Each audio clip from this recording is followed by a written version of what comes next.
أعوذ بالله من الشيطان الرجيم. بسم الله الرحمن الرحيم. وإذا قيل لهم لا تفسدوا في الأرض قالوا إنما نحن مصلحون ألا إنهم هم المفسدون ولكن لا يشعرون. وإذا قيل، اور جب کہا جاتا ہے، لہم ان کے لیے، لا تفسدو فساد نہ ڈالو، فی الارض زمین میں، قالو تو کہتے ہیں، انما بے شک، نحن ہم، مصلحون اصلاح کرنے والے ہیں، الا انہم جان لو، انہم بے شک وہ، ہم المفسدون فساد کرنے والے لوگ ہیں، ولکن لا یشعرون لیکن وہ شعور نہیں رکھتے، وہ سمجھ نہیں رکھتے۔ سورہ بقرہ کی آیت نمبر 11 اور 12 میں منافقین کا یہ مغالطہ مذکور ہے۔ فساد کو اصلاح سمجھتے اور اپنے آپ کو مصلح کہتے تھے۔ قرآن کریم نے واضح کیا کہ فساد اور اصلاح زبانی دعووں پر دائر نہیں ہوتے، ورنہ کوئی چور ڈاکو بھی اپنے آپ کو مفسد کہنے کو تیار ہی نہیں، بلکہ میدان کار اس کام پر ہے۔ جو کیا جا رہا ہے وہ فساد ہے تو کرنے والے کو مفسد ہی کہا جائے گا، خواہ اس کی نیت فساد کی نہ ہو۔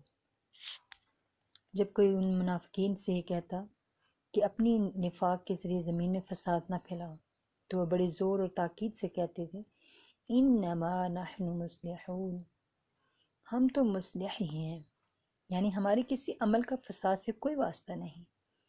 مگر قرآن کریم نے ان کے جواب میں فرمایا، الا انہم هم المفسدون ولکن لا یشعرون، یعنی یاد رکھو کہ یہی لوگ مفسد ہی ہیں، مگر ان کو اس کا کوئی شعور نہیں، کوئی سمجھ، کچھ عقل نہیں ہے۔ اس میں دو باتیں معلوم ہوئی، ایک یہ کہ منافقین کی حرکات حقیقتاً زمین میں فتنہ اور فساد پھیلانے کا سبب تھی۔ دوسری بات، منافقین فتنہ اور فساد پھیلانے کی نیت اور قصد سے یہ کام نہ کرتے تھے، بلکہ ان کو معلوم بھی نہ تھا کہ اس کا نتیجہ فتنہ اور فساد ہے، جیسا کہ قرآن کی تصریح وَلَكِنْ لَا يَشْعُرُونَ سے معلوم ہوتا ہے۔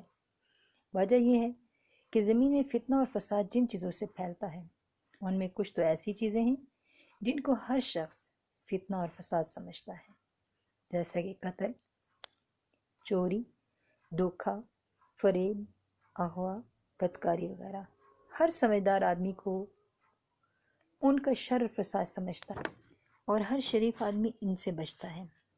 اور کچھ چیزیں ایسی بھی ہیں جو اپنی ظاہری سطح کے اعتبار سے کوئی فتنہ اور فساد نہیں ہوتی، مگر ان کی وجہ سے انسانوں کی اخلاق برباد ہو جاتے ہیں، اور انسانوں کی اخلاقی گراوٹ سارے فتنوں اور فسادوں کے دروازے کھول دیتی ہے۔ ان منافقین کا یہی حال تھا کہ چوری، ڈاکہ، بدکاری وغیرہ سے تو بچتے تھے، اسی لیے بڑی زور سے اپنے مفسد ہونے کا انکار اور مصلح ہونے کا اثبات کیا۔ کھلے طور پر فساد مچانے والے چوروں، غارت گروں کا علاج تو سہل ہے، مگر ان انسانیت فراموش انسانوں کا فساد ہمیشہ بارنگ اصلاح ہوتا ہے۔